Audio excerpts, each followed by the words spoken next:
I can see Comrade Dumezweni is now in the meeting.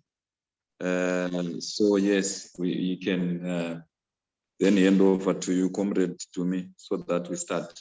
I'm made to understand that the meeting should, the first speaker should start speaking at 10 past. Yes, so over to you, Comrade Dumezweni. Oh, thank you very much, Comrade, and thanks to everyone who is participating in this meeting. And I also hope my panelists are ready to give us some thoughts about what is actually going on over there in Mozambique, and as well as the summit. But before I go any further, I would like us, to note and remember that we are, during this COVID-19 times, losing our very comrades in arms in the struggle whom we have been with for quite a long time. Just recently, I think some of us know that we have lost comrade Sipho Theys, whom we have been with in the struggle for social movement for quite a long time, and may his soul rest in peace, comrades. Because of this COVID times, we are not to be long, and I will not also, we will not as Subsin go beyond the time which we have stated in our advert for this meeting. So I will just quickly, before I go any further, again just introduce myself as Dumezweni Lamini, as a member of Subsin based in Swaziland, and also part of the ROCC.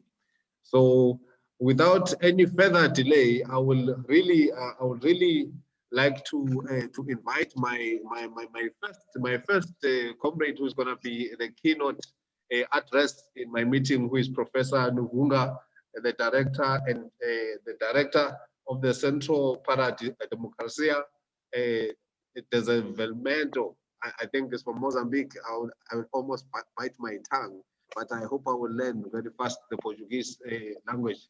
But may I invite you, my professor, to give us your thoughts of, your keynote address before I invite my panelists, who also have to share with us what we are going to be discussing based on what is going on in Mozambique. Comrade, may I hand over to you, Professor.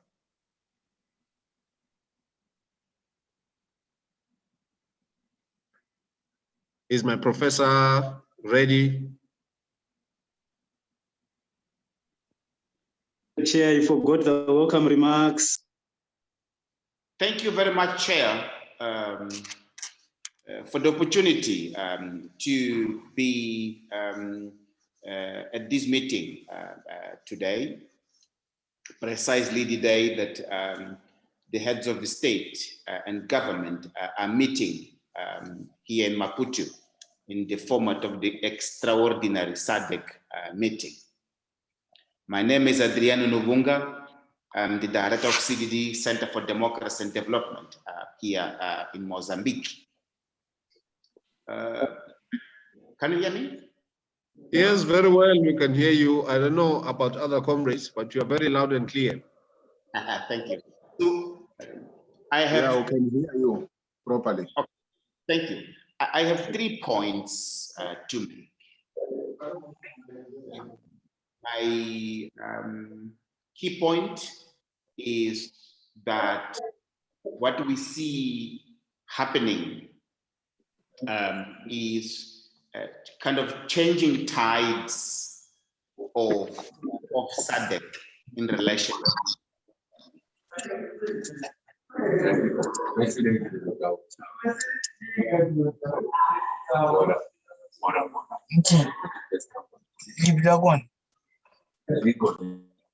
Hello, may we try to mute our phones, please? Yeah.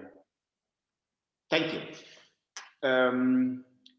Mozambique is facing violent extremism for almost 3.5 years. Some of the comrades attending this meeting this morning, they have been in the forefront of calling for SADC to intervene. And our call was grounded on the fact that the violent extremism in northern Mozambique was escalating. People were being killed, state and private property destroyed. The conflict was expanding to the whole coastal area of Cabo Delgado, causing Mozambique's biggest humanitarian crisis since the end of the civil war in 1992.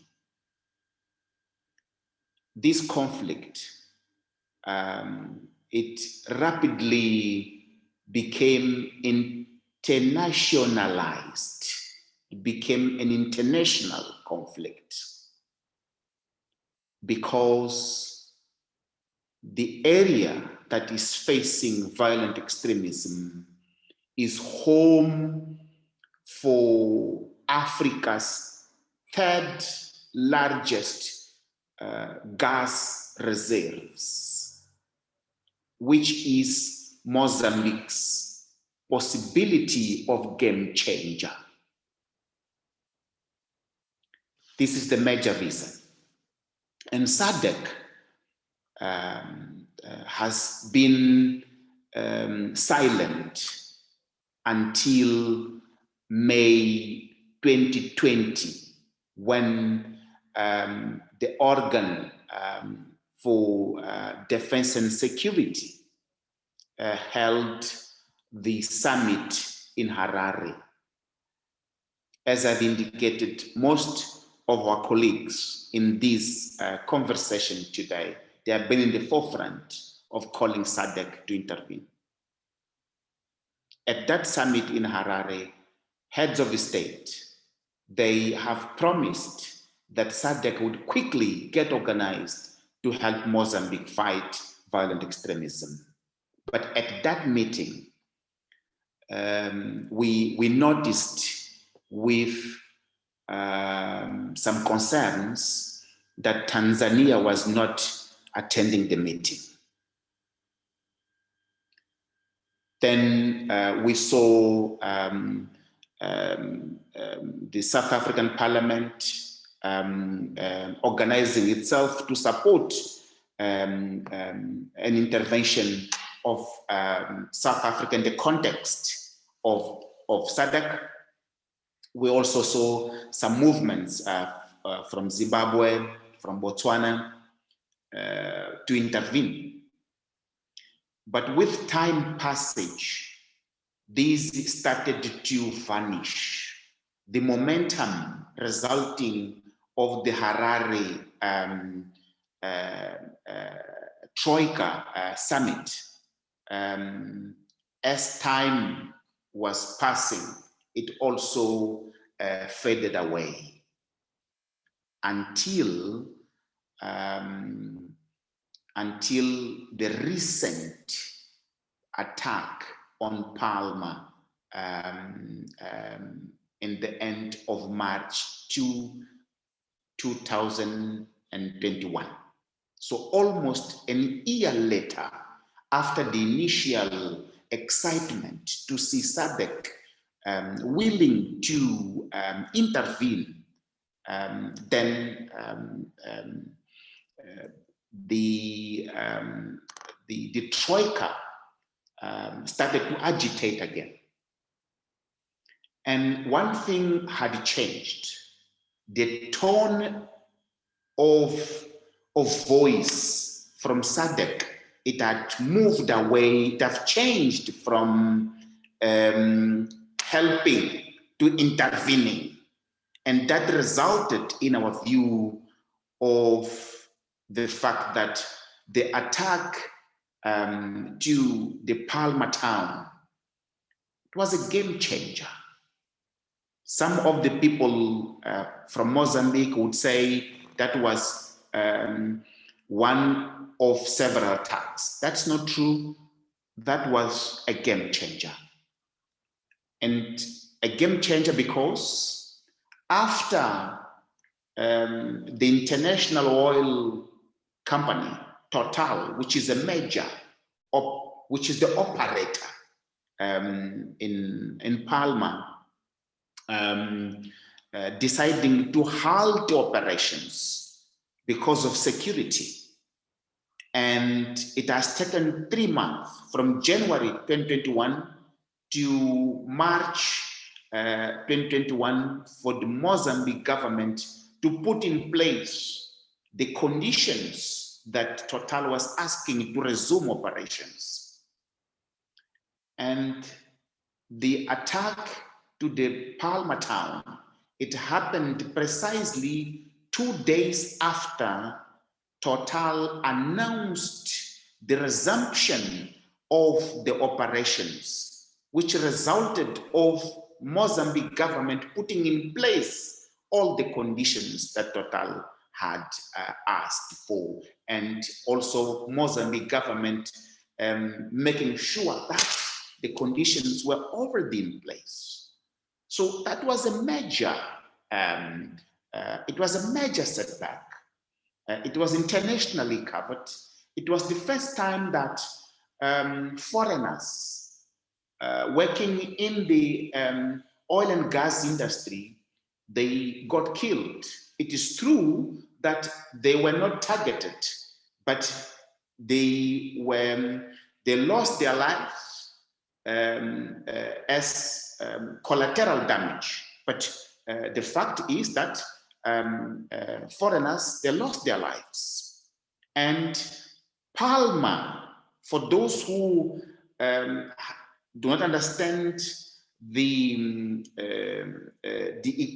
economics of the area, and particularly linked to oil and gas, Palma is like the zona franca, the place where the internationals stayed working in the Afungi area. So Afungi is 24 kilometers away from Palma. So Palma is the place where like the green zone where the internationals stayed. So attacking Palma, it is precisely saying that that this group, it was attacking the heartland of the nascent oil and gas industry in Mozambique. However, they did not attack the Duat area where the operations are taking place, but they attacked where, let's say, the capital in the northern Mozambique of the oil and gas. And internationally, the news of attack to Palma and the magnitude, not only the magnitude of the attack, but most importantly, the fact that this attack, it happened 2 days after the announcement of the resumption of the activities, and next to it, of the poor capacity from the state machinery to stop the attack. The attack, it lasted for 3 days, and Mozambique government troops, they were doing their best to contain the attack. But the reality is that not only violent extremists managed to get into Palma and to start an attack from within, but also to stay for 3 days and committing massacres and creating another shocking wave of humanitarian crisis. Then we saw a sort of angry SADC when the Double Tracker Summit met on the 7th of April, resulting in the immediate deployment of a technical mission. The tone of language of SADC, it was unprecedented. It was SADC saying violent extremism in Mozambique is not only creating major problem and economic setback, but also it is shaking the fundamentals of nation building in Mozambique, but also it has the potential of spillover in the region. So we saw an angry here meeting resulted in this technical deployment. And for the first time, we started to hear SADC asking difficult questions to the Maputo government, and particularly to my president, President Nyusi, as to, in terms of setting the facts right, but also opening up for SADC to intervene. The technical deployment started to make the assessment, and they had agreed that the meeting, the extraordinary Organ Troika Summit, would take place on the 28th of April. But 2 days before, the report of the technical deployment was leaked to media. It was good to have the report beforehand leaked, but at the same time, those who understand how the politics of these organs operate, you know that when the report is leaked, they are sending a message. They are trying to sabotage the process. And in fact, the 28th of April, the summit did not happen, and my president, His Excellency President Nyusi, traveled to Rwanda, and 2 weeks later traveled to Paris for the France-Africa Summit. And only on the 27th of May, the summit took place here in Maputo. Despite of what I have mentioned, we as Mozambicans and as citizens of the region, we were hoping that at the meeting on the 27th of May, SADC would take that decisive decision of deploying a SADC mission to help Mozambique fight violent extremism. We were particularly hoping that SADC would have a mandate to intervene, focusing on 2 or 3 important points. Number one is supporting Mozambique's intelligence capacity. It's number one. As I've indicated to you, the violent extremists, they entered Palma and they orchestrated an attack from within. This clearly shows an intelligence failure. So Mozambique needs that. But not only the technical support per se, but also allowing SADC member states to be part of this process so that they can preempt any possibilities of the violent extremists to have sort of support within the region. This is number one. Number two, support to FADM, Mozambique Defense Forces. That is important. We are not saying SADC will replace Mozambique forces, but is to have the regional capacity supporting a FADM-led mission. And the third is in the front of cross-border governance issues. Is important. The issues I've talked about, they can only be dealt with sustainably if they take place in the context of SADC. I have indicated that Tanzania did not participate in the Harare Troika meeting. The discussions have to take place within SADC. It's not the fact that SADC has the capacity to bring. No, it is that the SADC is the right forum. But on the 27th of May, disappointingly, the heads of the state, they decided that they would discuss the matter further in the subsequent meetings. That was disappointing to hear.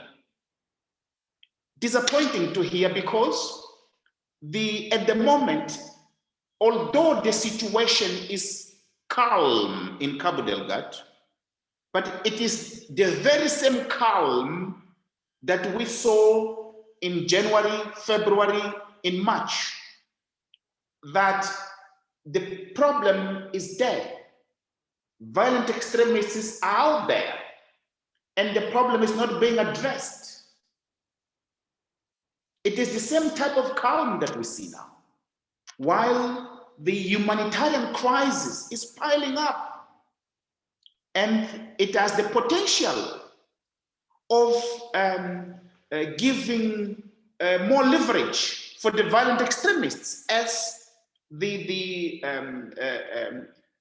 people that are most in need, they are not having the support, humanitarian support, and that would give a space for the violent extremists to say, listen, you have run away from here and you're not getting the support out there. Why don't you come back and accept us? So we are taking time which will help violent extremists build a narrative. As I conclude, today the heads of the state are meeting, and we have been hoping that at this meeting they would discuss and finally arrive at a decision. But when we saw the theme of this meeting and the format of this meeting, you clearly see that there is a discontinuity with the previous agenda, where Mozambique and Mozambique's security crisis was at the center of the agenda. But today's summit, it is in a celebratory mood of the 40 years of SADC building peace and security and promoting development and resilience in the region. So it is not a summit dedicated to Mozambique. Mozambique will be discussed in passage as many other issues are being discussed. Most importantly, the SADC tone of language, it is now different. They are all in the smiling mood. They are back to the old format of comradism and moved away from the angry tone of language that we saw in the 7th of April Double Troika Summit. Perhaps misinformed by the apparent calm in Cabo Delgado. So as I conclude, dear comrades, as Mozambique civil society and as residents and citizens of the region, we have a great concern that SADC seems not to be putting violent extremism in Mozambique at the top of the agenda, and it is allowing this platform to end Mozambique's chairmanship of SADC in a celebratory mood, a celebration which it has failed to address a threat not only to Mozambique, but a threat to the region. Very last point, it would be disastrous to see a military intervention to help Mozambique from countries that are outside SADC. Our call, our advocacy agenda is that SADC would be given a first priority to come and support Mozambique. And if SADC is not capable, then it would escalate to the African Union. It would then be in the context of the African Union that countries that are outside SADC region, they would come and intervene. More importantly, dear comrades, SADC, which is not a militaristic,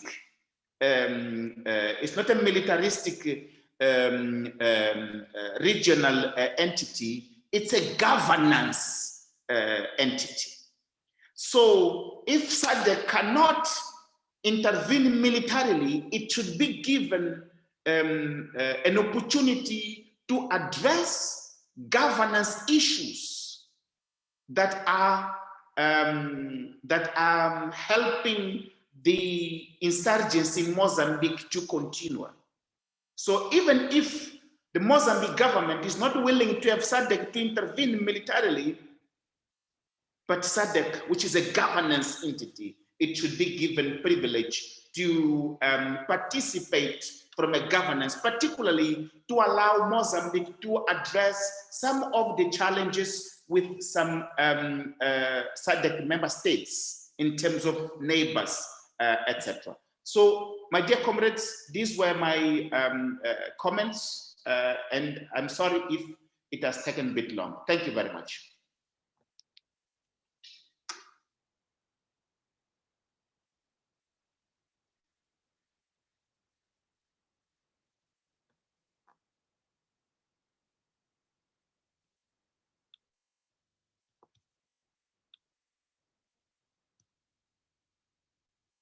Hello, comrades.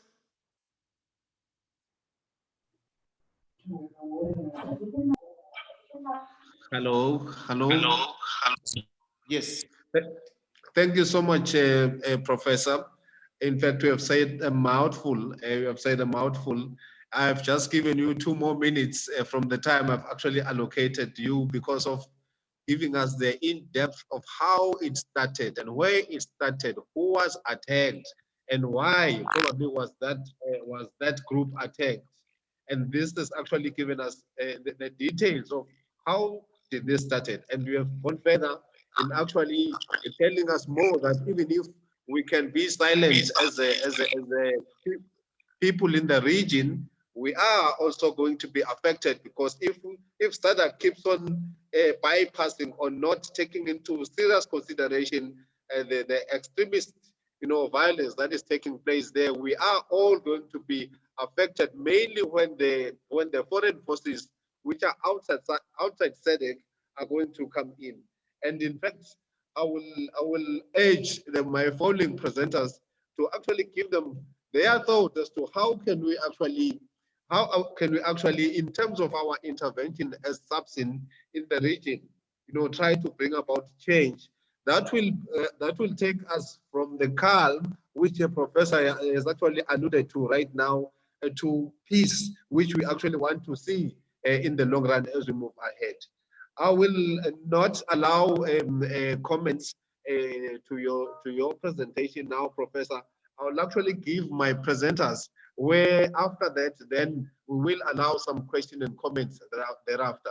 In the meantime, may I request Reverend Denise Matsolo. Reverend Denise Matsolo is a bishop of the Methodist Church of Southern Africa, Mozambique Synod, and he's also the president of the Justice and Peace and Reconciliation of CCM. Reverend, may I give you the floor right now, please? I have 10 minutes for you. Thank you very much indeed for the opportunity. And greetings to everyone. I am speaking from Chiure in Cabo Delgado. I'm doing a pastoral visit and trying to also meet the internal displaced people, because we are trying to assess the needs and see what we can do. We have been involved trying to minimize the suffering of the people in the ground. But as we move around here, we recognize that the needs are still huge, and therefore we need to continue thinking the best way to help our people who are suffering in the region. Thank you very much for this opportunity, and I would love to really appreciate the fact that we are all here together, concerned about what is happening in Cabo Delgado, trying to see what can be done, what can we do as African people in such a situation. As Novunga has just said, this is an eye-opener to what has been happening so far, because we have been advocating for the involvement of the region on the situation, but we seemed not to be getting success, because it looks like people were seeing the situation that is happening in Cabo Delgado as a Mozambican hot potato. But surely this is a regional hot potato. Just as Mozambique should not think that is a Cabo Delgado issue, but the whole country's issue, the region needs to understand that it is a regional issue, because probably the insurgents are having an entry point in Cabo Delgado, but they may be planning to do much more even in other countries of the region. And so it makes sense that we join hands and try to do something to stop this before it finishes us and expand throughout the region. And that can be emphasized by the fact that even from the insurgents, we have learned that there are other nationalities involved, of people who are of our region. You know, some South Africans, for instance, were found among the insurgents, not to mention Tanzanians and Kenyans. And so that by itself tells that this is not a Mozambican issue only. So I think that is the understanding that we need to take, so that we begin to really join hands in what we can do together to help the situation. I think there's a lot that we still need to learn about what is happening.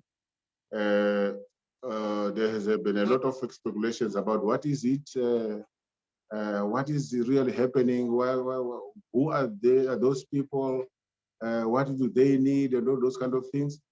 But all that we have so far is still a speculation. We need to have a very meaningful and insightful and purposeful research and studies carried out to understand better, so that we really deal with the problem on its roots. Because otherwise we will be dealing with the symptoms only, and we will never resolve the problem at large. I think we need to begin investing on building sustainable peace in Cabo Delgado, so that we spare our region from yet another conflict. And here there are a lot of things that needs to be done. One of them is what in Portuguese we say quebra fogo. So to break the fire, we need to create a zone of fire breaking, so that the insurgents that not move to other places. You know, so far we have provinces that are now affected because of this, either by people running into those provinces for safer spaces, but probably with them some infiltration of insurgents is there, and therefore there is a translation and the expansion of the problem. And so we need to build up what you call the tampon areas to protect, so that we don't have it escalate, while we are also addressing the immediate needs of the people. Now, like the humanitarian assistance should not wait because people are suffering. I have been visiting some communities here who have been displaced. There's a lot of anxiety, need, because the number of refugees is growing day by day. You know, people are coming to Pemba day by day, and to other regions that they consider to be safer than where they are. But then we've also experienced a movement of people from Pemba to places like Metunji and other districts that are nearby, because they have realized that the humanitarian assistance in Pemba itself is not consistent, but in some of those districts is a little much consistent, but also because they are looking for a plot to do something, to be of use. You know, our communities have been living on the basis of agriculture. They cultivate to get something, and they in that they find a significance of life. And so those are things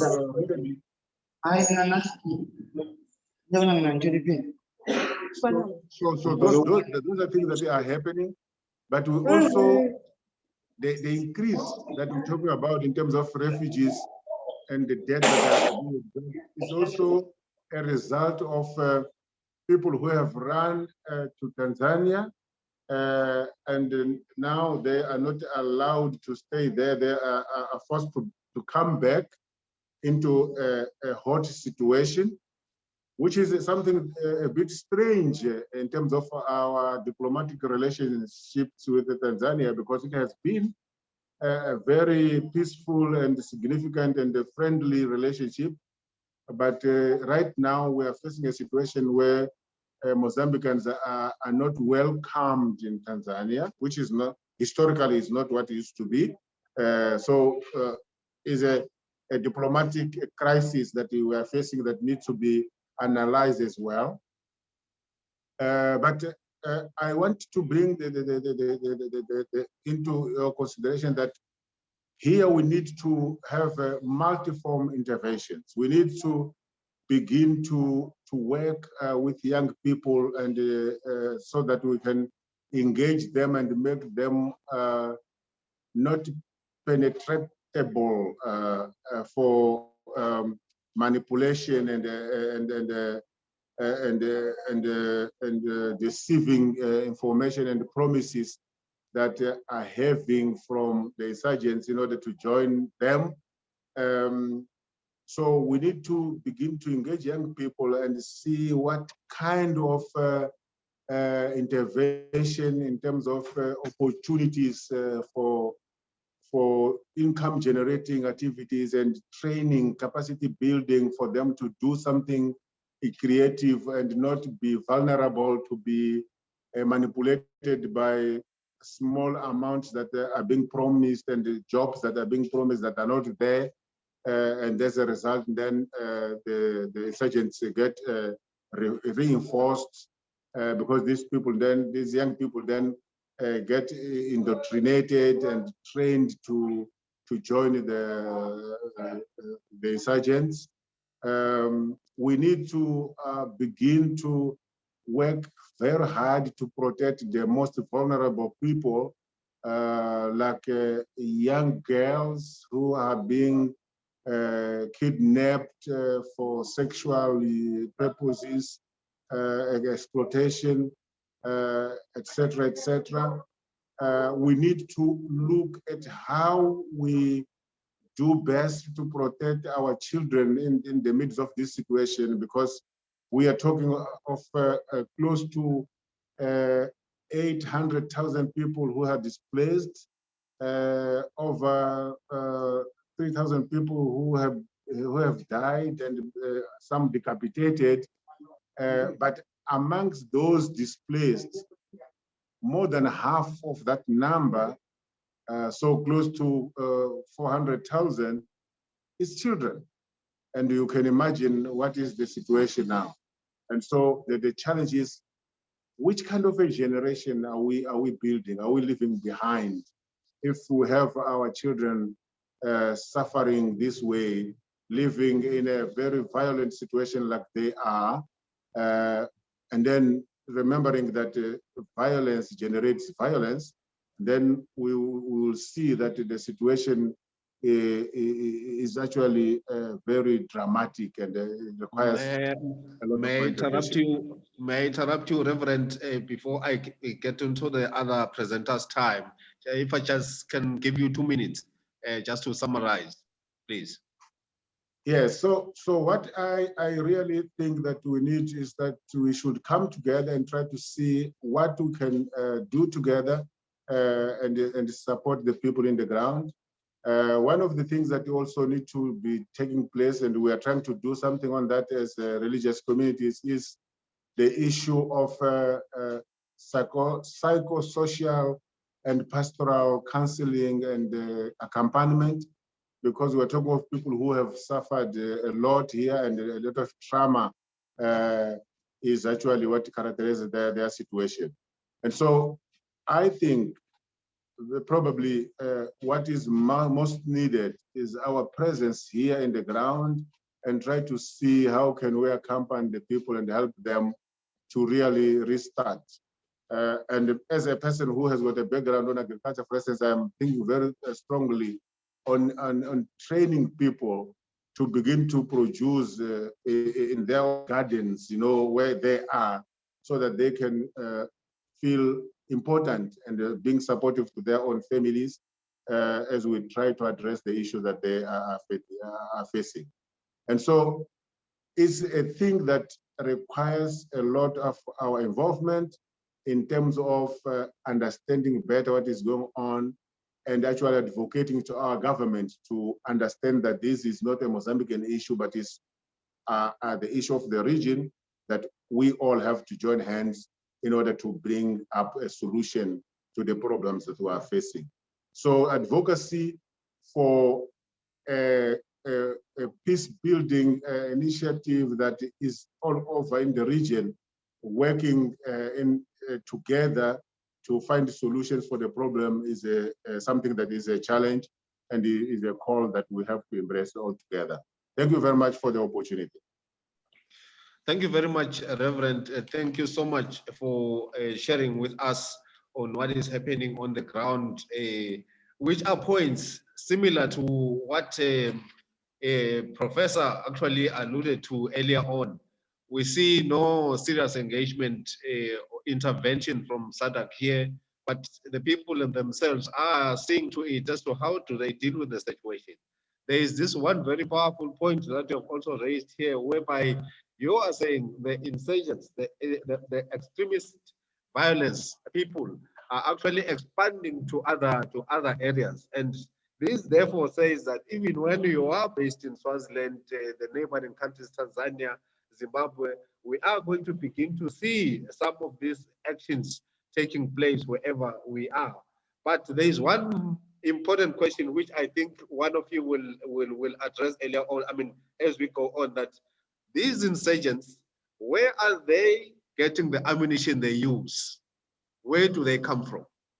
That's the question that I will ask any of the presenters afterwards to answer. But now, may I please call upon Brian Kangoro, an Executive Director of Uhai Africa Group. I hope you are ready, comrade. Brian, may you please take the floor, please.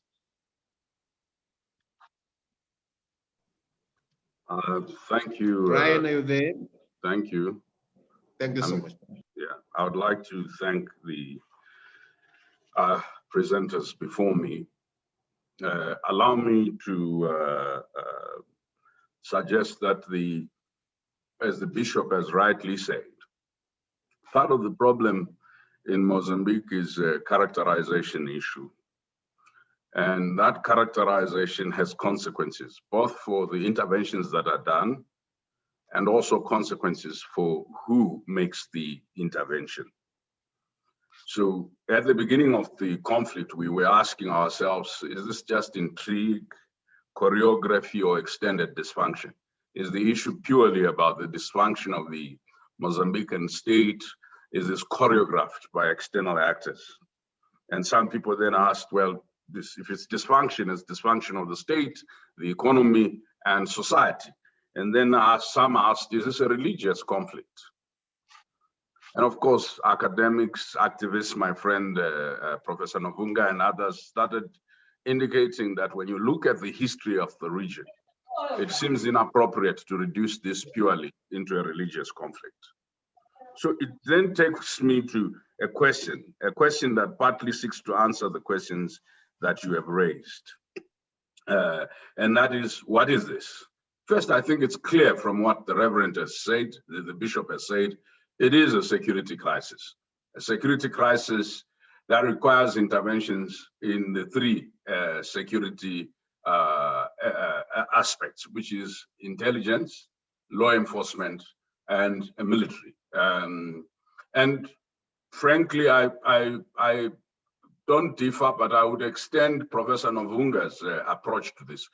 The minute you have an insurgency that is financed internationally, and that has, as the Bishop has said, nationals from other countries within and outside SADC, you cannot insist on a SADC intervention, because you have to trace the problem to all its roots.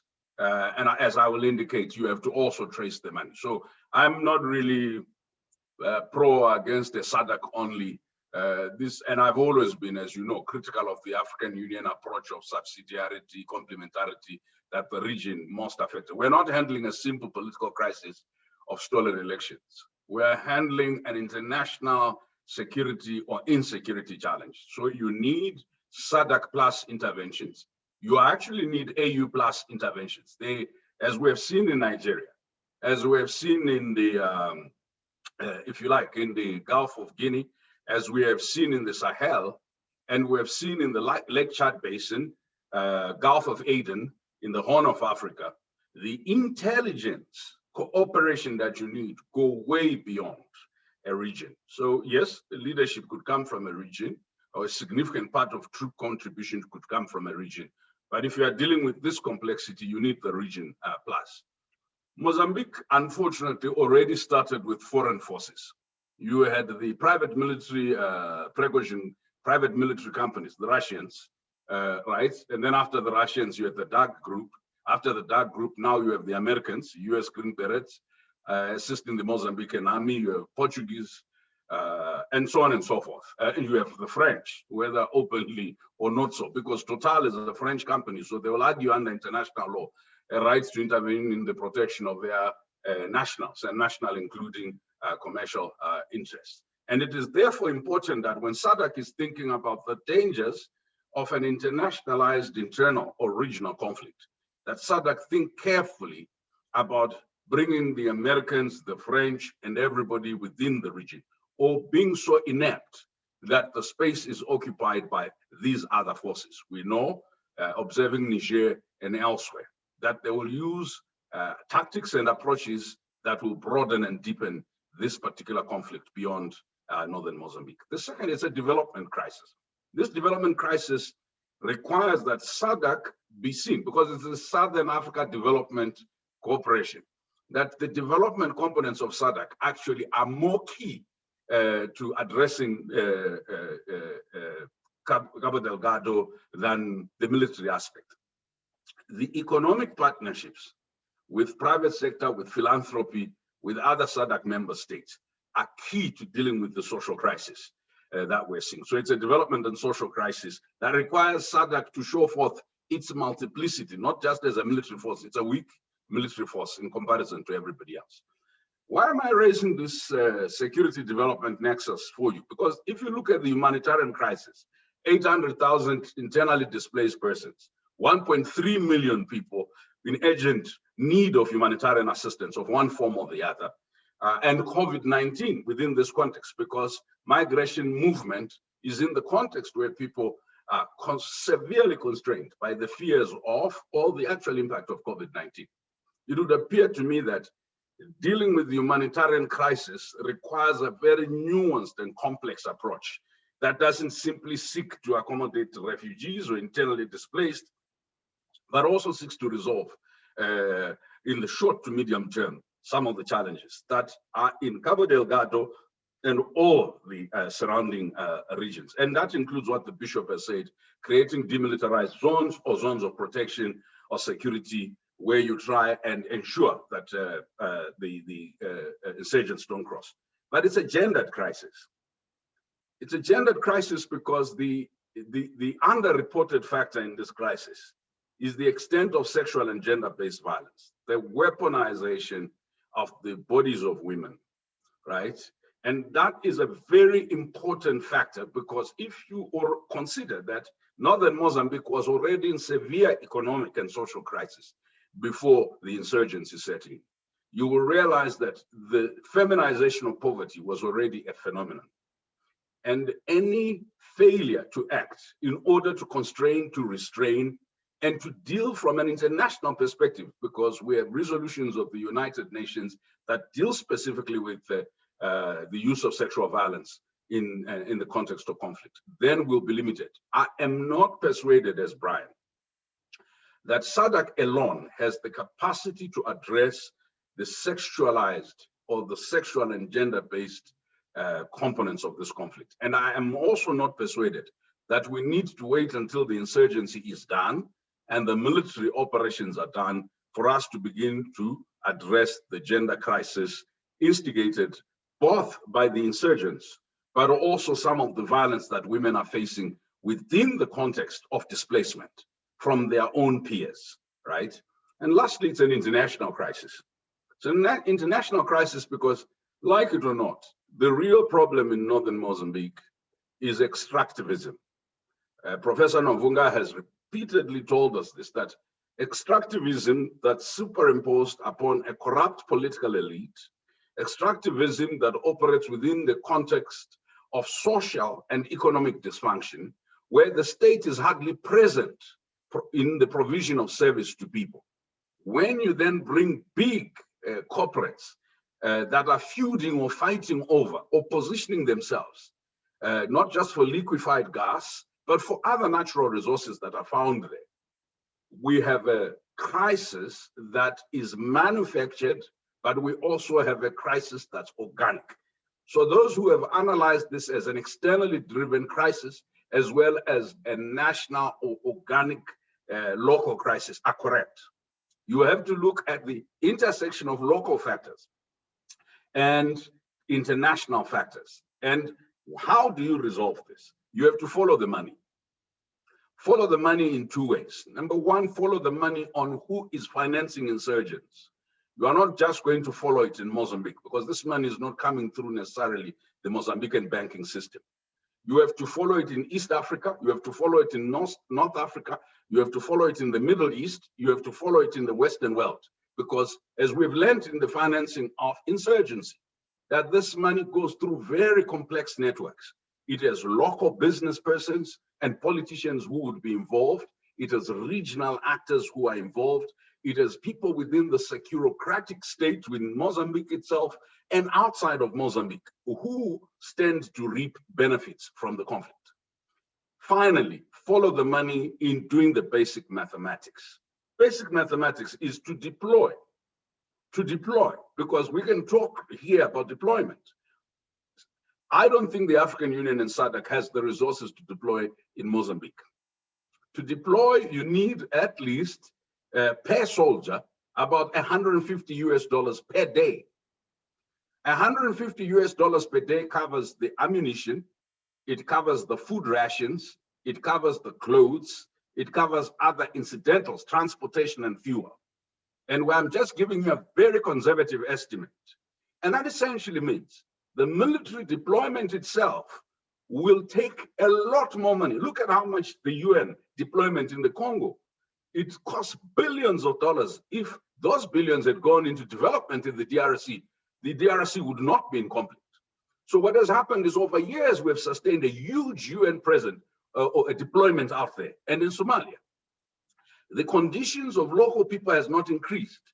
So the poor people that the deployment had gone to protect are becoming hostile to those who had come to protect them. Why?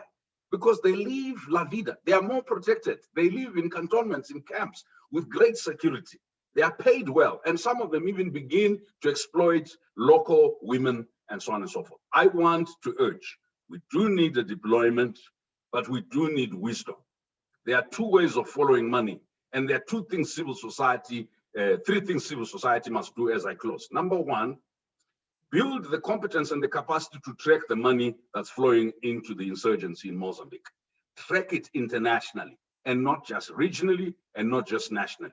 Number two, ask the critical questions on deployment. It's not about posturing or resolutions. Deployment costs money. Somebody must pay for it. Which of the SADC states are willing to pay? If they're not willing to pay, what is the source of money? If they're going to go to these foreigners in order to pay for the deployment, we must ask more difficult questions.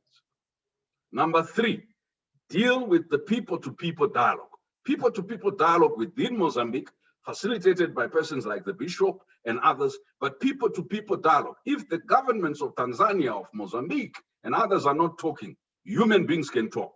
The church groups can talk. The imams can talk. Civil society must begin to build a movement where is Muslim clerics, Christian clerics, people who are present in the community, civil society, and the media can have a people-to-people dialogue about ending the crisis in northern Mozambique.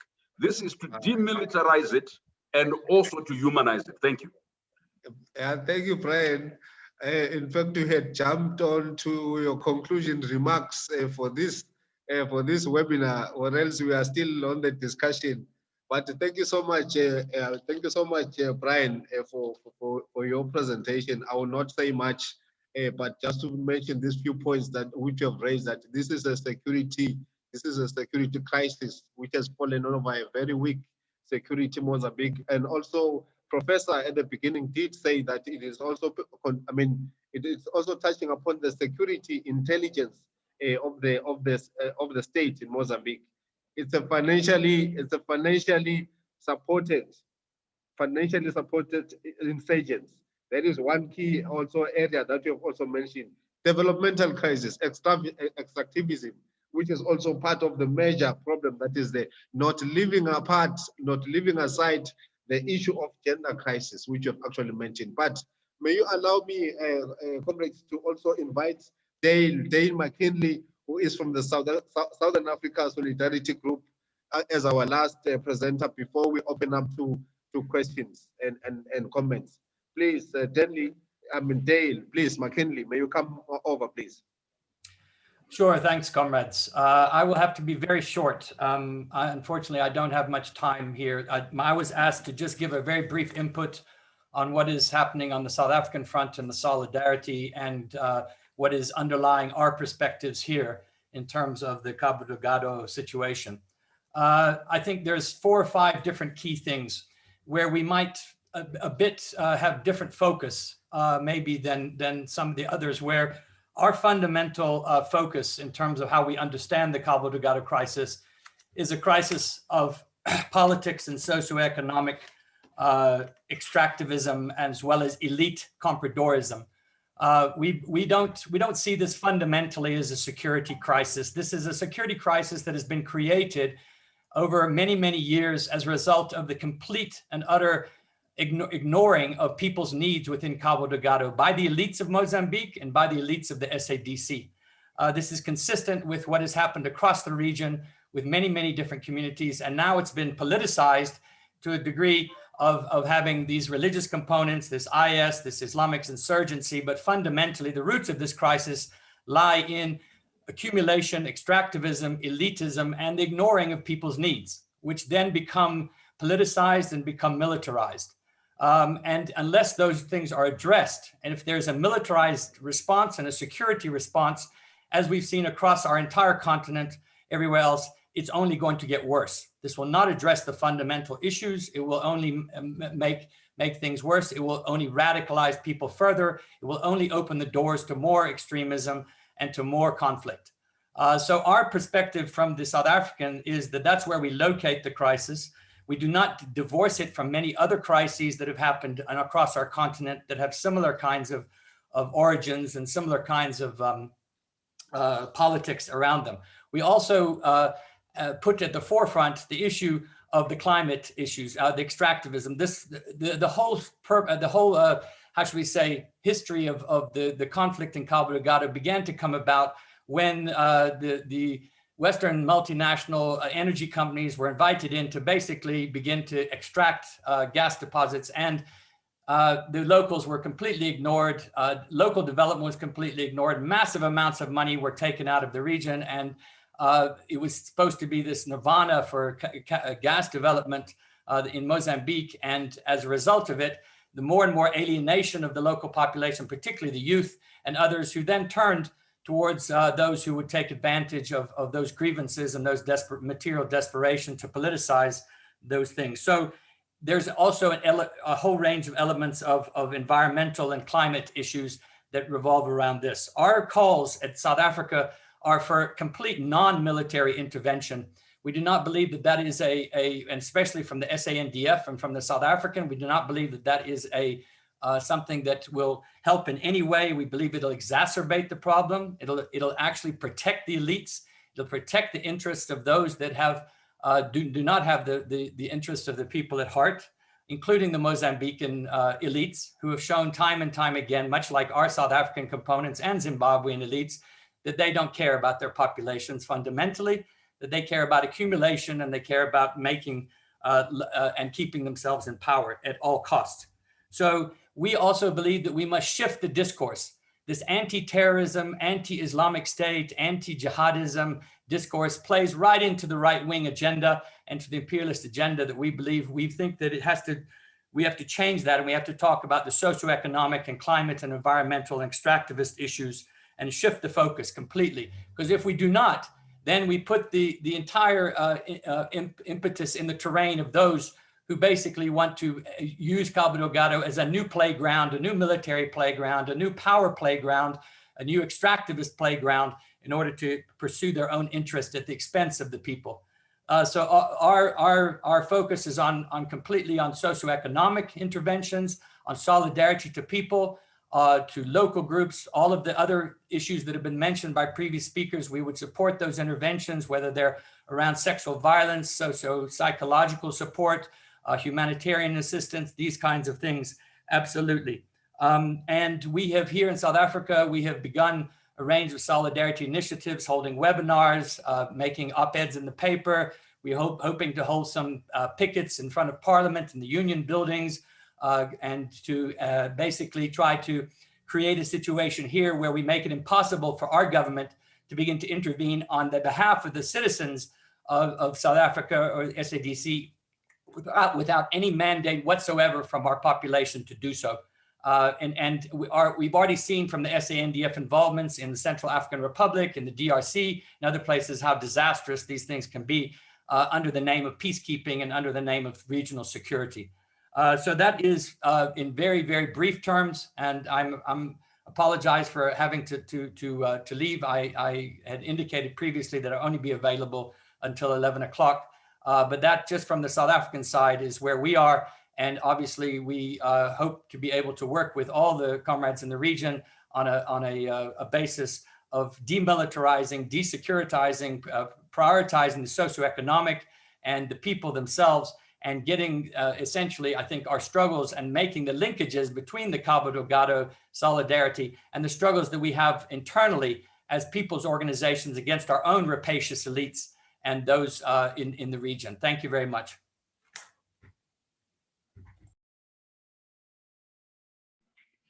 Thank you very much. Thank you very much, Dale, and thank you for your time we have allocated to us, and we wish you a safe travel to your next meeting. But you have actually enlightened us on quite a number of issues where the civic society has to embark on mainly. So otherwise, all the other points, besides that, you differed a little bit on the issue of on the security crisis, and you emphasized on the extractivism problem, the elite being protected by the state. But for now, comrades, may I not waste more time, but to invite comments and questions from the floor, so that my panelists will have time to also share with you their thoughts on those. May I just invite anyone, but I hope my secretariat is seeing those who would like to pose some questions or comments. And there is also a chat box where you can also send your messages, which we are on recording. Please, may I invite at this present time some comments or questions?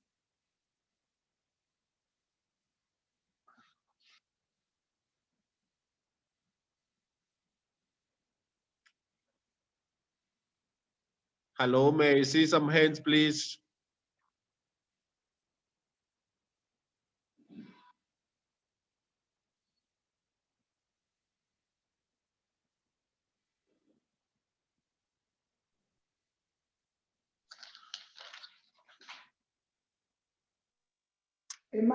Hello. Are we still together?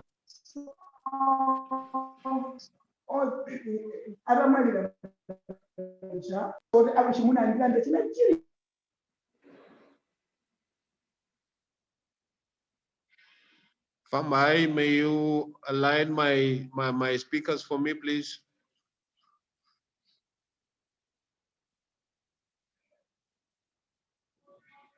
Hello?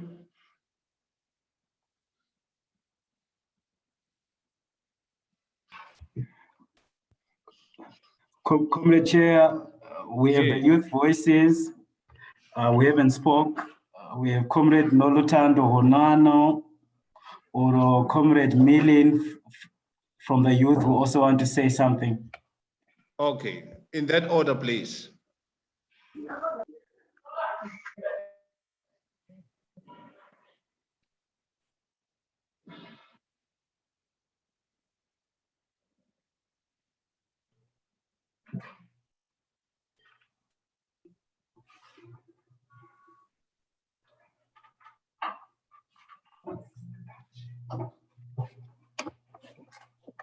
Hello, can I go ahead? We long waited for you. Please hit, Chief.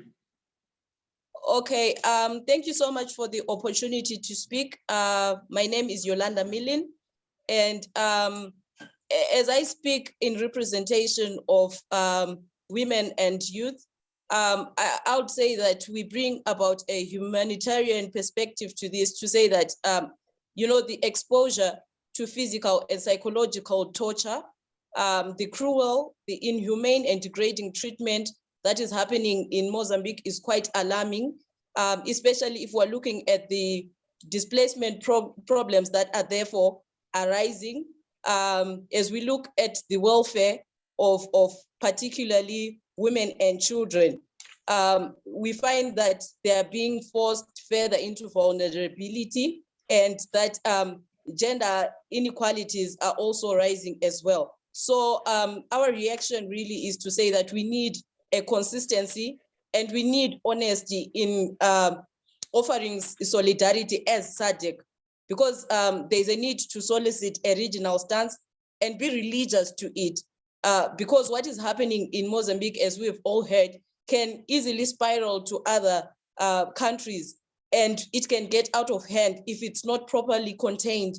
And the containment should be at regional level, because it's no longer a problem for Mozambique, but it's now a regional problem. It's now an African problem as well. And we really feel that there should be a deliberate investment, and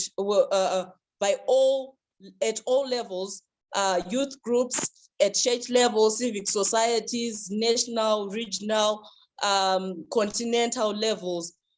We need a deliberate investment into accountability for human lives. I think the preservation of human lives takes precedence over all else, and the ordinary citizens should be protected. And this matter should therefore be treated with urgency, because human lives are at stake and human lives are being exposed to things that are inhumane. So SADC needs a quick reaction, and it needs to take this as a matter of urgency.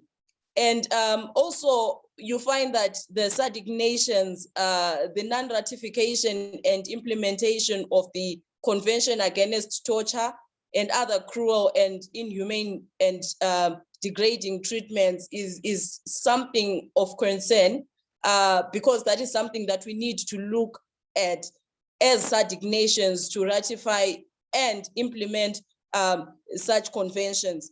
And there needs to be an investment.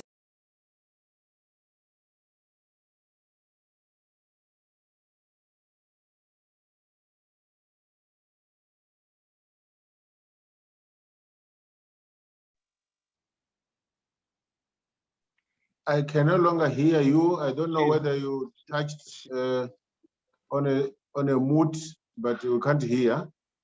Yeah, it's just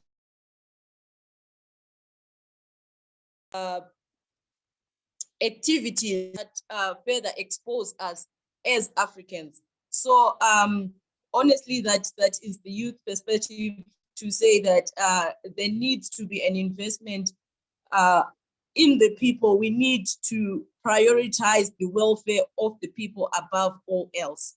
Thank you so much.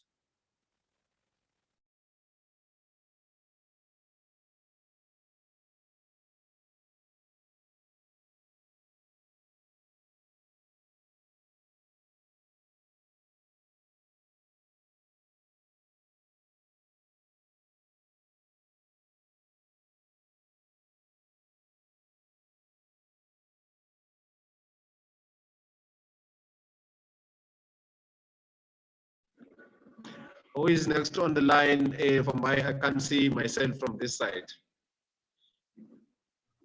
I think the youth are now represented, Chief.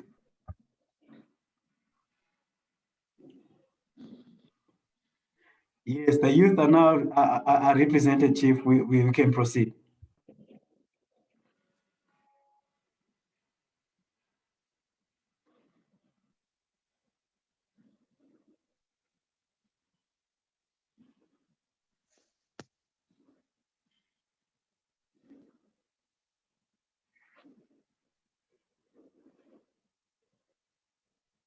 Is the youth online, please? Is the youth online? If not yet online, may we have the following speaker.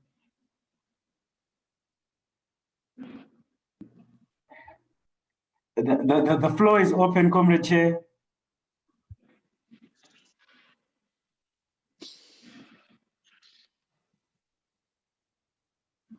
Okay. In the meantime, perhaps we can actually go to our first speaker.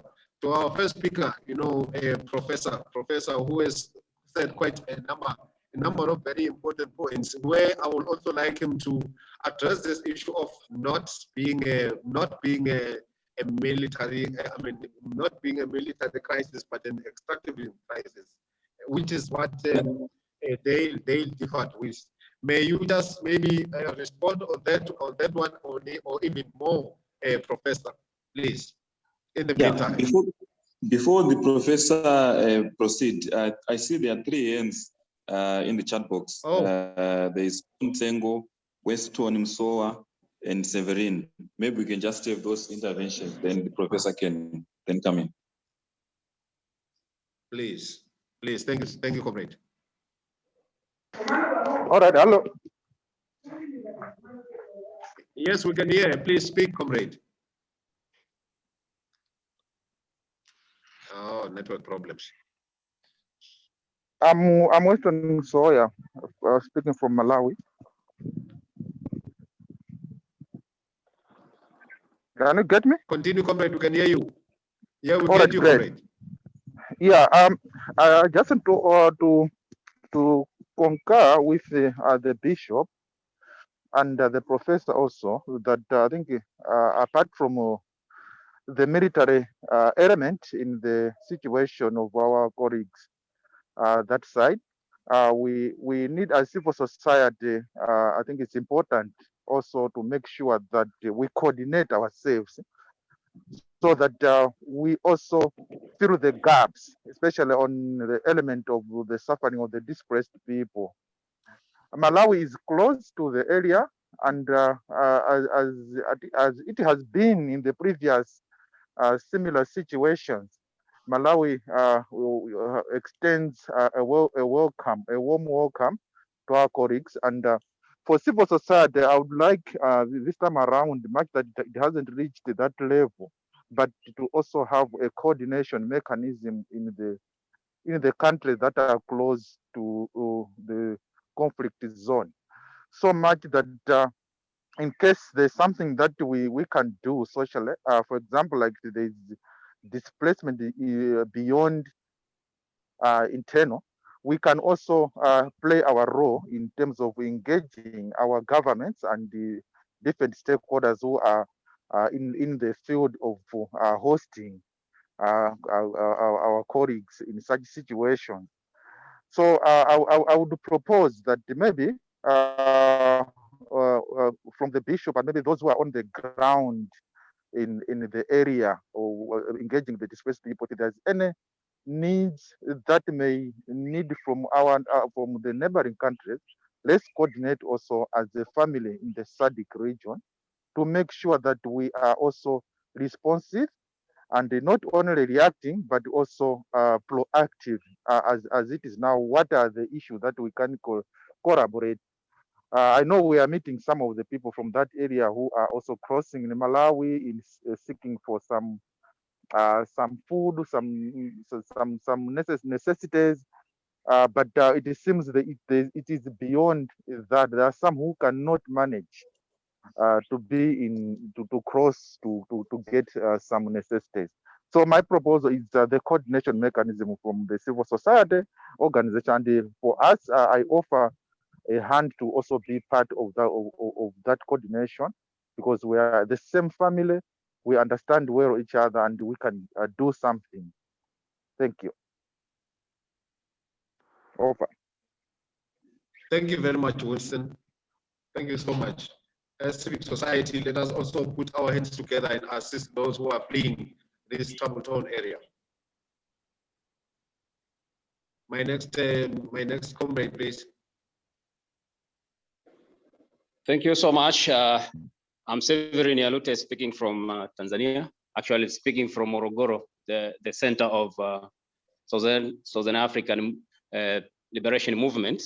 I would like you to respond on the issue of Tanzania participation on TRICA last year. I just want to assure comrades that the politics in Tanzania have quite changed since the new president has taken office. And we have seen the appointment of Liberata Mulamula, who is expert on regional integration and the regional conflict, being in a regional Great Lakes region as the head of the secretariat, we see Tanzania is coming back to her position where the SADC position without Tanzania was quite not good, and it was alarming for past 5 years. So we are now going back to our position as a country, looking at the regional security issues, especially northern Mozambique, where we are also affected with the ongoing conflict there. So we will continue engaging the government through SADC Secretariat in the country.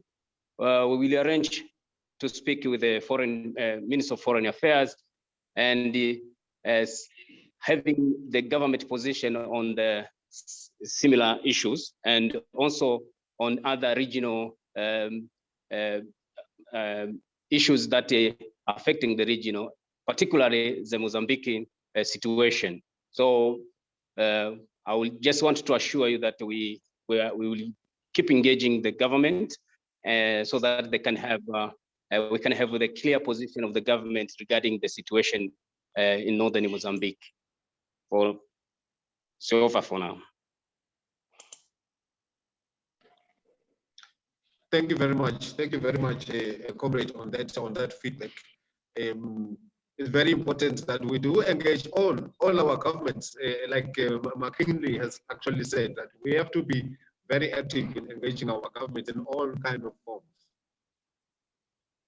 Who is my next on the line, please?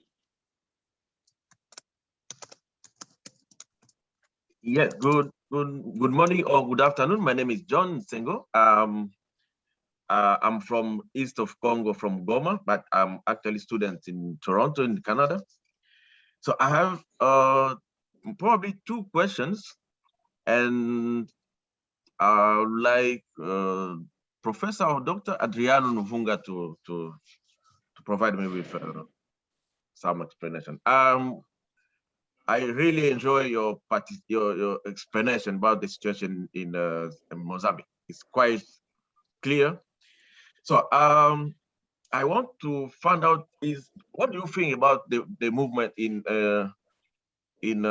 Mozambique? Is it really having link with ISIS or those Islamic State, or you think it's just based on poor economical or probably oil exploitation? And because in east of Congo, we believe that they have link. Those terrorists in east of Congo and those people in Mozambique, we believe that they have some kind of links. And according to our government here, it's like they've been collaborate for some past years. And the second issue is what to explain that moment of silence. Sometimes they operate, sometimes they have like quite 1 year, there's no operation, there's completely nothing. So are they going back in some forest in Mozambique or out of Mozambique, and they come back in Mozambique to operate just after 6 or 7, 8 months? It's give me like a kind of confusion. So I like, probably because I understood you are very well informed in this, and to be helping me to have an idea on probably what it might be the link between the ADF in east of Congo and also those in Mozambique. Thank you very much. Thank you very much, John, for your question. I hope, Professor, you will answer this one. And of course, I also think, Brian, you are also best to respond on this one, as you have also get into the struggle there being an internationally financed struggle. So, Professor, are you ready to answer my John? And thanks to the other comments which have come up from the other speakers. Professor. Thank you very much for the very good discussion that we're having this morning. Well, I have a couple of comments, but then answers to these 2 questions. I will go to the questions first. Professor, a minute please, because of time, may you also make your summary after you have actually responded to this one, because now we are at 11:30. Thank you very much. As to the question, let me also tap into some of the issues that Brian has alluded to. Brian is right. We differed a bit on the role of SADC. I'll come back to that, Brian.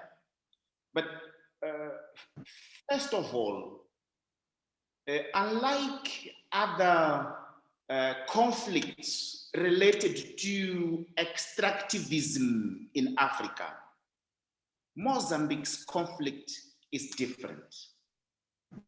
It's different because the area where we're talking about, Cabo Delgado, it has been suffering from decades of extractivism led by the elite without development, in a context where the state has been absent for decades.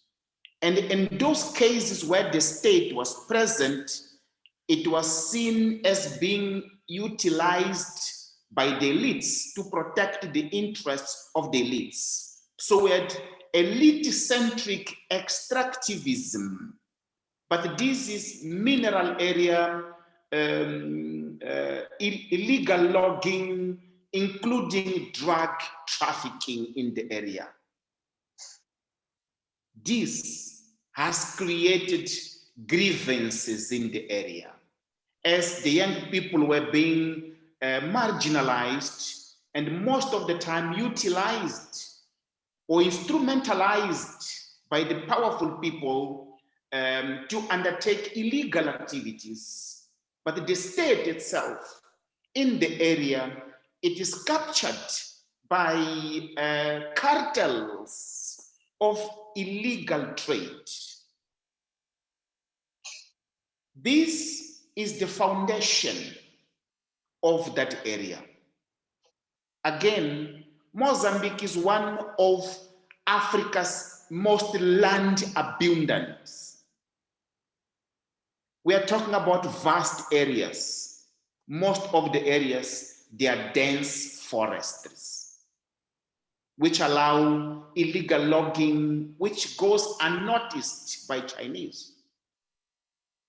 Okay, so then the gas industry came in.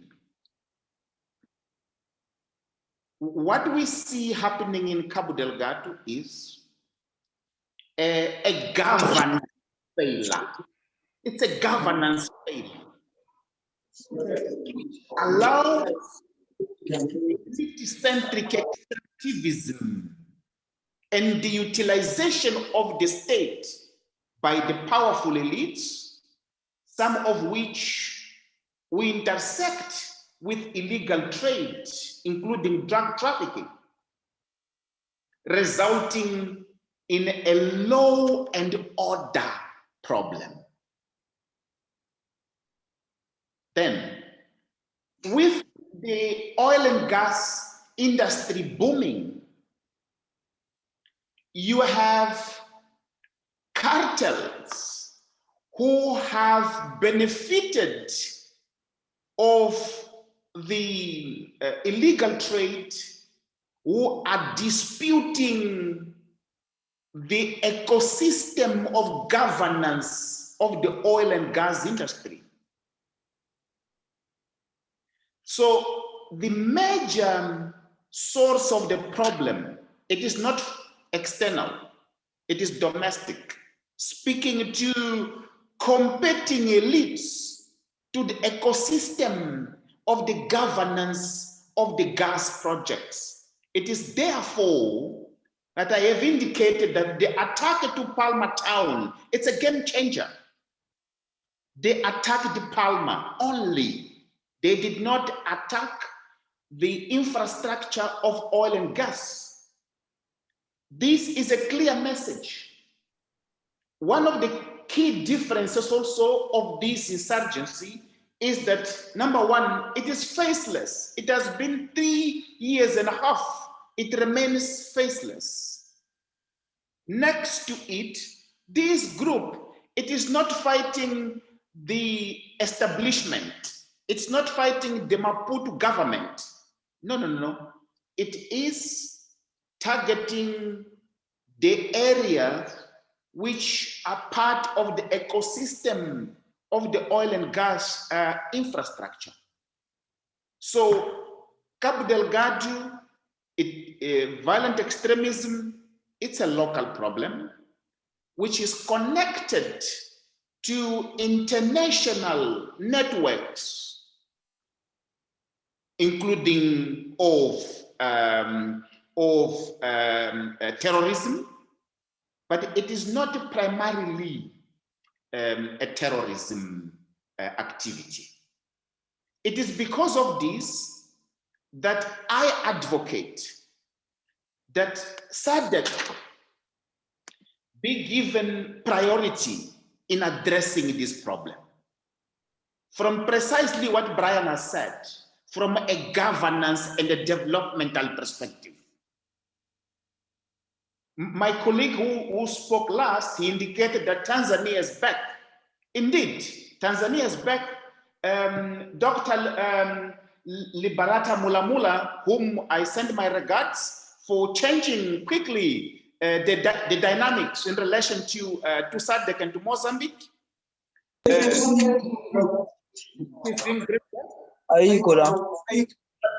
These issues, they have to be addressed in the context or in the framework of SADC. If SADC allows for outside interventions to come to Mozambique, not within the framework of SADC, we will lose one important issue: the governance aspect of it. We will see militaristic approach, and most importantly, people like ourselves here in this meeting, we will not have a platform to engage those interventions. We will not have a platform to hold them accountable. Brian has indicated the PMC, private military groups. Yes, we have been fighting together to say no to private military groups, because there is no platform that civil society groups, a movement like ours here, we can engage those and hold them accountable for the crimes, including human rights violations and all the atrocities. So giving the forum for SADC to say we advocate governance for Cabo Delgado, which consists of setting law and order right.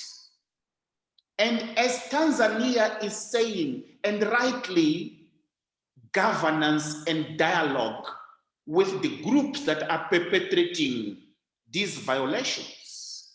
But this, it has to take place in the context of SADC, because Tanzania is part of it. Most of the refugees, they go to Tanzania, there are issues there to be addressed, and SADC is the right place. If SADC is not capable, then we have to bring the African Union so that we can benefit from the Africa-wide experience in addressing these problems. What we gain from this, we gain a platform for dialogue. We benefit from having a forum to engage on levels of transparency and accountability. Bilateral approaches by government that will give room for the very same elites that are part of the problem to design solutions that are non-transparent and that they will perpetuate the problem. And in relation to East Congo, yes, there are all claims that the two groups, they are collaborations, but our view is that there is collaboration between the group in Mozambique with what other groups in Africa, but these are loose type of collaborations, and they collaborate because they are invited by the groups in Mozambique, and not the other way around. So I think I have addressed most of the comments. And to conclude, SADC is important. SADC does not have the means, does not have the financial resources. I agree with that. But SADC, it's a platform where questions can be asked, difficult questions can be asked, where transparent approaches to Cabo Delgado can be discussed. Whereas outside the region arrangements, they will keep us unsighted, and they will disenfranchise us as the citizens of the region in engaging with a sustainable solution for Cabo Delgado. Thank you very much, comrades. Thank you very much, Professor. May I give this opportunity to Brian Kokoro to make his summary and also add on the question which was posed by John from Toronto. Thank you so much, and thanks to my brother and friend, Professor Nuvunga, and to the panelists, and to yourselves, the organizers. Let me suggest to you that I think Professor Nuvunga has indicated that the one thing that Professor Nuvunga and I have over the last year been discussing, that perhaps he's not saying as clearly, but that I think is implied in everything he's saying, is the dangers of false analysis. The fact that it is a crisis born out of extractivism does not mean it is not currently a security crisis. And I think it's useful that what Professor Nuvunga and I have been agreed on is that when you approach a crisis of this magnitude, you take a holistic 360-degree approach.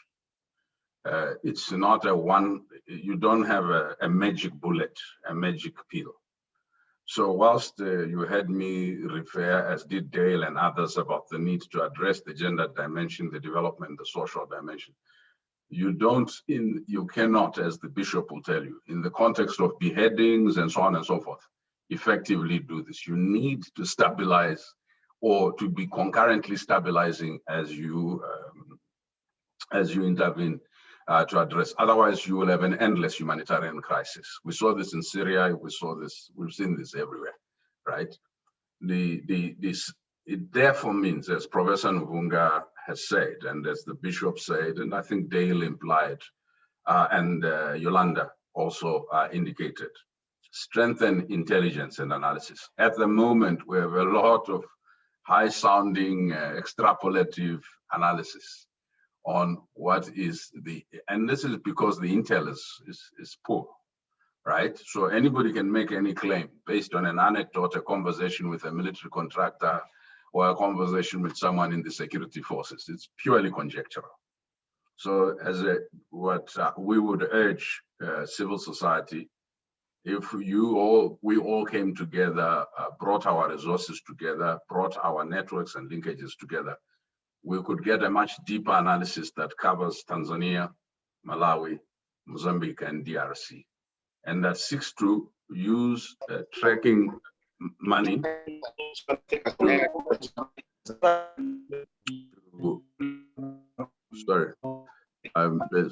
that seeks to use money to track relationships. For most terror tales, as cells. Terror cells don't have formal relationships. They have, as what Professor Mvunga said, very informal type of, but in radicalization, those informal relationships, sorry, Chair, there's an Elton who's interfering, so yeah. Should I go ahead, or is somebody able to mute Elton? Thank you. So it's important that the analysis be deepened and strengthened. And there are many people who claim to have done good analysis. It's frankly bogus, right? In the sense that what we thought we understood has not kept up pace with the developments, both of the insurgency itself and the actors that are involved in the insurgency, as well as the supporters, the allies, the admirers, as happened in this. So I guess what we would be urging is strengthening of intel and analysis. The second is the people-to-people linkages. And I'm not talking about Zoom meetings, they are very important. I'm talking about actual people-to-people solidarities. This dialogue is really essentially about people. The people displaced will be received by other communities, whether within Mozambique or outside of Mozambique. The hostility or compassion and empathy with which they are received is dependent on how those receiving communities understand what's going on and their role in what's going on. So the people-to-people linkages actually, yes, with the confines of COVID, the people-to-people linkages, and I am suggesting Islamic imams, right? We cannot oversimplify this and say this is about Islam, Christian. It's not. Right? We need to get as many imams on board. We have bishop and other bishops. The interfaith dialogue is important to finding more effective solutions. The faith institutions, as the bishop will tell you, have the ability to deliver humanitarian assistance. And they have a presence that's bigger and broader than what we normally have as NGOs. NGOs have the skill, NGO have the some of the resources. So this marriage or linkage between NGOs, the interfaith platforms, both for dialogue and delivery of humanitarian support, as well as, if you like, socialization, conscientization of both receiving and sending communities, as well as the protection of women and girls within the context of the displacement is key. And that's where I would go. The follow the money is really a keen piece of work we need to do. Somebody asked who's financing them. If we knew, we would have ended the insurgency. Professor Novunga will tell you, if we knew who's financing them and where the money is coming from, we would have ended the insurgency. That's why it's called an insurgency. The money moves in very complex ways. So what we are actually saying is we need everybody here and people who are not here to track the money. Then the last thing, I want to insist, the reason why, for all the things that Professor Novunga, myself, and others have said, why this is a security crisis, is once you have beheadings that go beyond 5 people, and in northern Mozambique, these beheadings has gone, and once you have a flow of small to light weapons of the extent that we are seeing, and the sort of armory that we're seeing with these young people in Cabo Delgado, it no longer is child's play. It will not go back to default settings. Right? You have created people who are able to use. Professor Novunga told you something that you need to link to what's going on. He said before this crisis, there was already narcotics trade. Before this crisis, there was already some extractivism. So in essence, the flows of money and the interest that these weapons will defend, yes, they are elite interests, but they create a practical, immediate, medium to long-term security situation. That's why for all those colleagues that agree in part with some of the things we said, that let's demilitarize in order to humanize, we must not go to the extreme that says there's absolutely no security crisis, because there is a security crisis. People don't just get beheaded and it's a pure social crisis. Those whose families are beheaded want to retaliate, those who lose loved ones. So in essence, we have created an intergenerational crisis that will go beyond this generation. So I want to thank you. This is a very powerful platform you have convened. I want to urge you that I was particularly happy that you brought not only people like Professor and the Bishop and the young people that spoke. I want to urge you that the interfaith platform is where we will break the back of this. Insurgency does not survive if it does not gain local support. There are two ways of cutting down local support. Strengthen social and economic interventions, but also strengthen its delinkage from pretentious religious ideology. Let the local imams, let the regional imams begin to take a stand on this together with their Christian counterparts, so that there is no division that's constructed on the basis of faith. And an insurgency that doesn't have big local support dies a natural death. It doesn't require too much of a heavy military intervention. Thank you. Thank you very much, Brian. You know, I disappeared for some minutes when you just mentioned a bullet. Then I was off the mic for some time. I was trying to get back to the mic. But thank you so much for the inputs and the clarifications. And may I invite now my last presenter, Reverend Dennis. I strategically made you to be the last one, so to also share a word of God with us before we give it a close of the day today. Reverend, you may say not your last words to die, but your last words to say, what are you saying we should do? Thank you very much.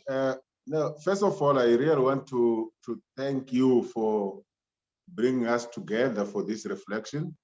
I hope this will not end here. We need to follow up and get more information in the ground. I'm happy that I'm speaking right from the hotspot. In fact, I'm in Shiure. Right now, I am actually having a meeting with religious leaders here, just because I believe strongly with what my brother has just said. We need this insurgency is challenging us to be mindful of the need for interreligious dialogue within our communities. And in fact, I was just saying that when I was opening this gathering that we're having here, because I just opened and then came for this meeting. And what I was saying was that, do we remember, or do we really acknowledge and recognize that we are all children?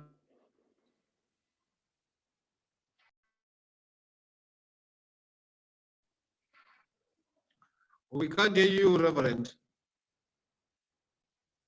We don't hear you now, Reverend. Oh, okay, right. Sorry. Yeah, yes. So I was saying, in fact,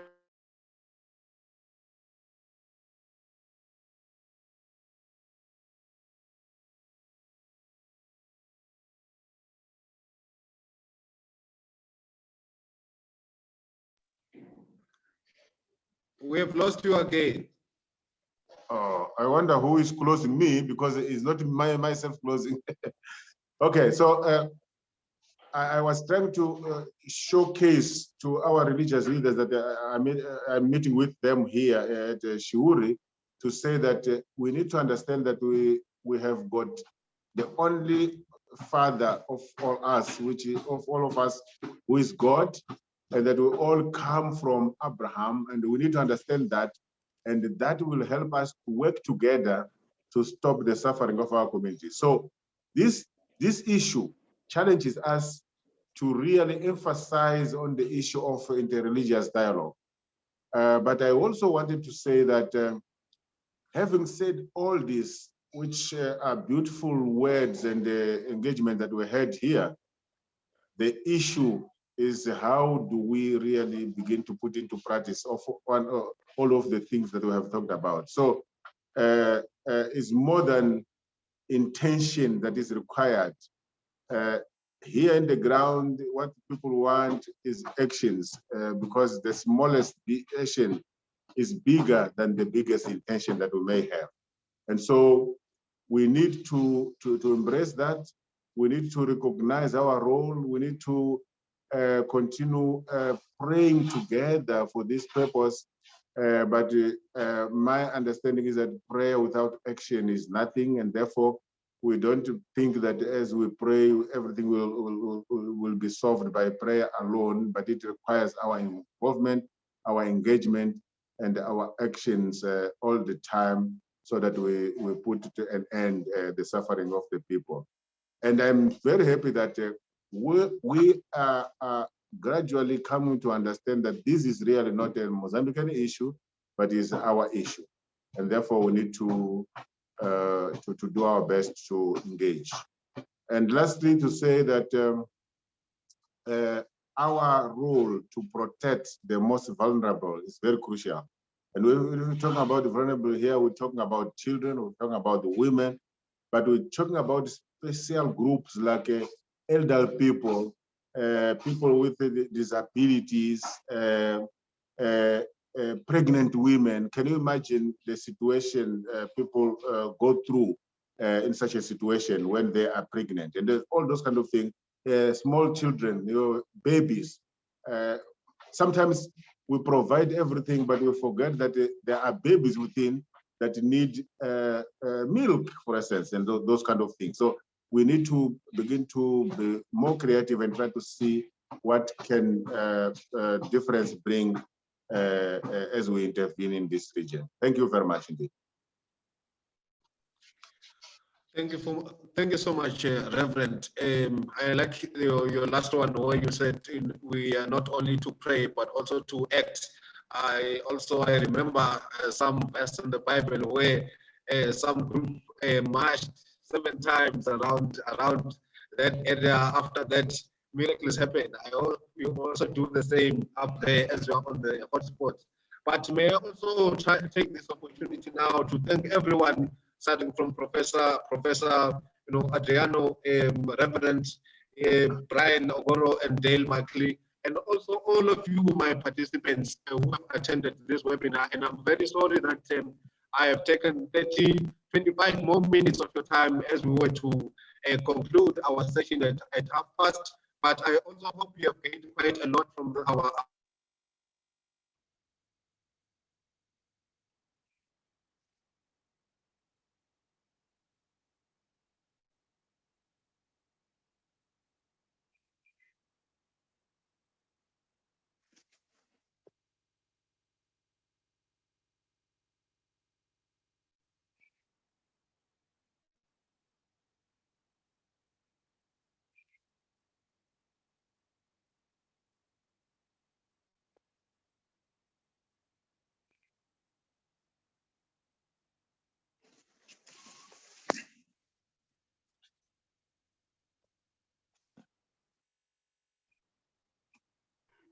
We seem to have lost Comrade Dume.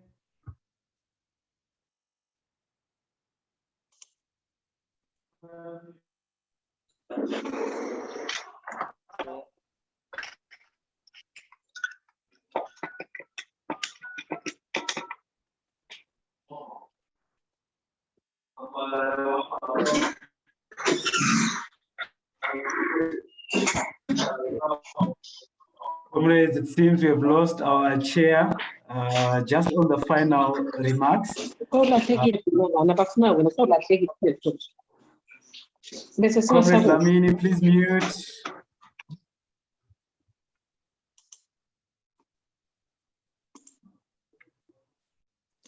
Yeah, it seems that we have lost him. Yes, I think he's coming back. Please go quiet, Comrade Lamini, as we part.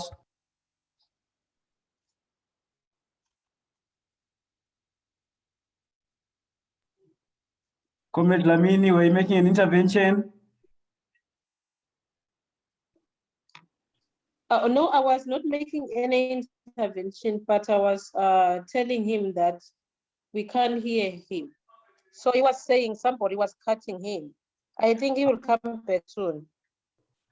Sure. Thank you, comrades. I think those were the parting shots, and I see on the chat, the agency of action is emphasized, the agency of solidarity is emphasized. Moving on, we are meeting in Lilongwe in August for a bigger summit to express these issues. Let us stay confident in solidarity against oppression, against militarism, against extractivism. Let us keep united across faith, across region, across genders as one people in the SADC region. So in absentia of our chair, and on behalf of the SADC leadership, thank you all comrades for this powerful process. We anticipate a communique from this in videos also depicting some of the messages verbatim. Let's keep sharing, let's keep building up the solidarity, and let's keep contrasting ideological clarity with what our leaders are doing right now, partying and celebrating and congratulating each other whilst the people are in the midst of turmoil and humanitarian crisis. So on behalf of the chair, comrades, let's bring this meeting to a close. And thank you again for this solidarity. Luta continua, abasha extractivism and oppression in SADC. Thank you.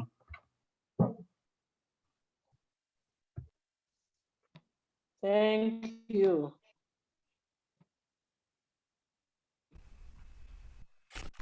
Thanks, comrades. Thank you, leadership. Thank you, comrades. Thank you, everyone, for the meeting. Thank you, people of SADC. Zambia, thank you. Solidarity. Thank you. Solidarity forever. Thank you. Zimbabwe, Mozambique, one country. Thank you from Malawi. Let's keep it there. Let's meet in Malawi, August.